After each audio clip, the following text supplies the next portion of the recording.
I spent my childhood infatuated with play, imagination, and idea fabrication, exploring the chasms of my mind that led to the wildest of dreams and tallest of stories. And most children my age were exploring the wonders of teenage freedom and exploration. I was still living in the fantasy world of G.I. Joes and Transformers. In fact, I may have brought a few Transformers for display when I went to the University of Delaware my freshman year. And while this gave me really strong underpinnings of creativity and imagination, it came at a price. And that price was a world of aloneness. A world in which I dare not procure a substantial relationship. My truths were limited to the realities in which I created.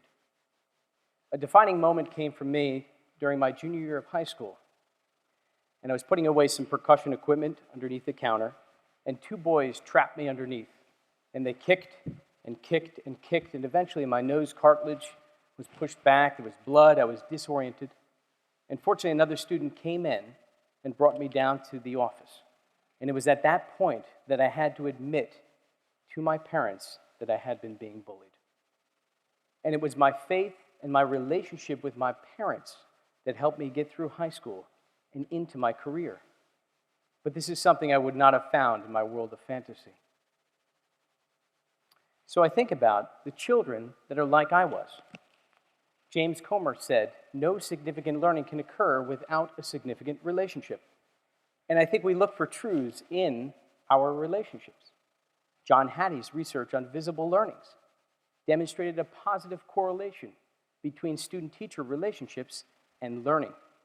He said that high-performance student-teacher relationships are defined when the teacher cares while simultaneously pressing them to excel.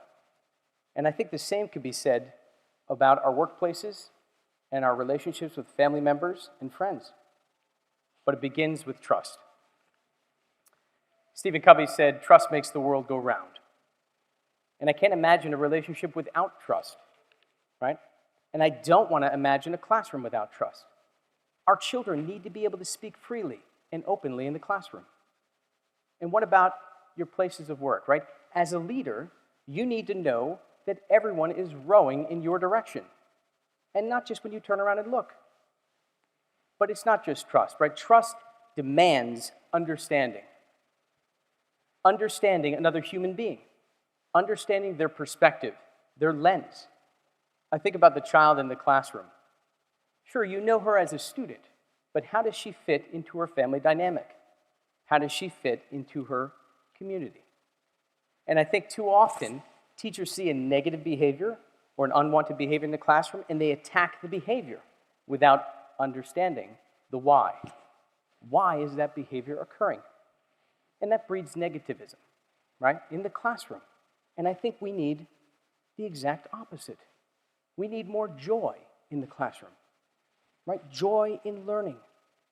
If our children don't find healthy ways to experience joy, they will find unhealthy ones. Fear is not an effective motivator, right? I think of the comparison of a baby first learning how to walk, right? So you've got, the baby's holding on to something, maybe a coffee table, right? 1 step, 2 steps, 3, they crash to the ground, right? What do?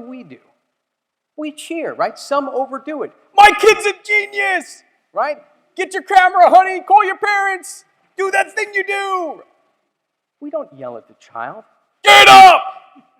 When is this kid gonna learn? Right? We celebrate the steps. Don't focus on the falls. And we should be doing the same in the classroom. We should be celebrating the steps. And in Montessori, we celebrate the steps. We espouse the wisdom of following the child, following their unique interests, their desires, allowing them to progress at learning at their own pace. And in Montessori, we also say, don't interrupt the work cycle. Our teachers are robbing children of learning by talking, by interrupting the work cycle, by preventing children from making mistakes. The children need a safe place to make mistakes and to fail. that provides the strong foundation for the roots to grow, right? So they can grow and flourish, right? The roots of the tree allow it to brave the elements of the storm. But it's not just trust and understanding, right? To honor those relationships, we need transparency and dialogue and humility. I remember when I first became superintendent, I went to my first meeting, and I was surrounded by awesomeness, right? There was greatness in the room. It was like the cult of personalities. But I soon found out that people are not attracted to awesomeness. They're attracted to genuine and honest conversations, right? They're attracted to transparency. Cal Ripken, one of the greatest ball players of all time, said, expose weaknesses and ask questions. Be transparent. Don't be afraid to talk about your failures, right? But that's scary work for a lot of us, right? Because our ego gets in the way. Our ego prevents us from reaching a state of vulnerability. And the last one is humility. My father, who's my role model, my hero in life, who's actually here this evening, is a tremendously successful eye doctor. But he never subscribed to the notion of pretend greatness. He was anchored in humility. And I want you to think about the people that have made an impact in your life. I bet you they were anchored in humility and exercised humility throughout the process. So that's my acronym for the truth. Trust in relationships that seek to understand through transparency and humility. My truth when I was superintendent in Somerville, our truth was that we wanted to create unique learning pathways for children. We wanted our elementary students to create their own learning objectives for the next week. We called it the blank canvas. And we wanted to break the plague of inelasticity. Break the plague of inelasticity, the structures and the systems that we've created, by creating pathways to learning. So children could choose a pathway. So one was a cohort in which children got their associate's degree before their high school diploma.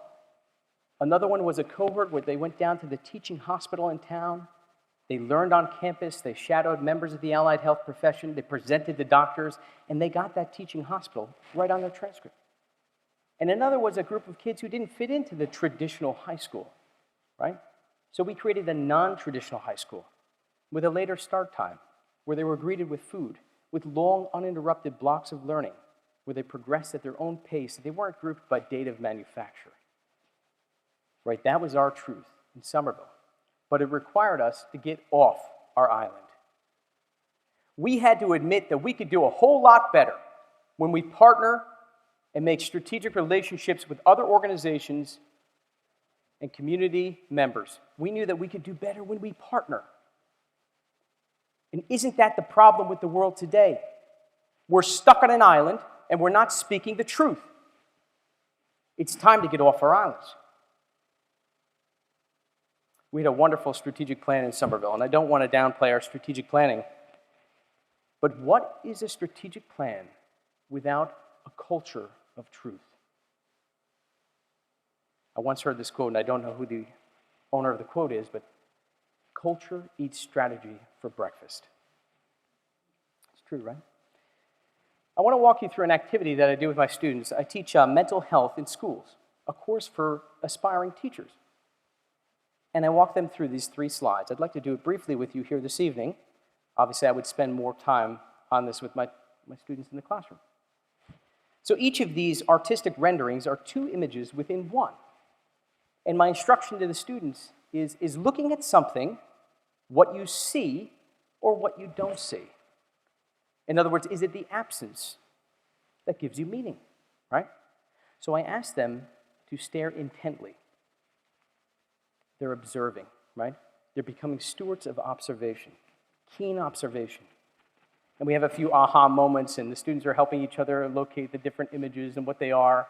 And then I lead them to this. This is a reflection of a piece of artwork. And this artist is a master of optical illusions, right? So we see the reflection, and it's a piano, right? You might want to go and sit down and play that piano. But in actuality, it's not, right? We look off to the right, and it's wood in varying directions. It is certainly not a piano. So sometimes what's being reflected is not what it is in actuality. As you can see, I'm leading them. This is my third and final slide for this activity, and I give them the same instructions. Look intently, and sometimes what's being reflected is not what it is in actuality. The truth about this photo, this is Eric Harris, and he opened up fire on Columbine High School. And I tell my aspiring educators, we need you. This world needs you to form trusting relationships with our children, to seek to understand them, their unique differences,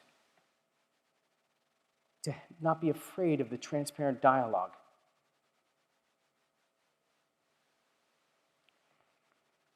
I have several meeting norms with my leadership team, but two I'd like to mention tonight. One is dream without limitations, and the other is provoke the realm of possibilities. So I use that as a backdrop to you tonight. I'm going to ask you a question. What would the world look like if we embodied these elements of the truth? What would the world look like if we trusted one another? If we truly sought to understand their different opinion? Right? Weren't afraid to have that conversation and to be transparent about our feelings, but do so with the greatest humility. What would the world look like? That's the world I want for my children. I want you to repeat after me. In this place, hearts and lives waking up. You see, in order for this to happen, you need to get off your island. I want to leave you with a quick story. In the early 2000s, I was an assistant principal, and I had great admiration for the bold steps that the superintendent made in the district. And my direct supervisor, the principal, had announced that he was retiring, the beloved principal. And he had endorsed another candidate, his friend, for his position, in addition to me. But I thought I'd see, well, what else is out there? So I began to apply to other positions. Well, word got to this superintendent, and he called me into his office, and he said I could bring representation. So without a single blemish on my otherwise stellar career, I showed up in his office, and he proceeded to belittle me. He yelled at me. He stuck his finger into my chest, and then he proceeded to tell my references lies, mistruths, defamation of character. In less than 1 year later, I was being appointed as his equal in the adjacent school district.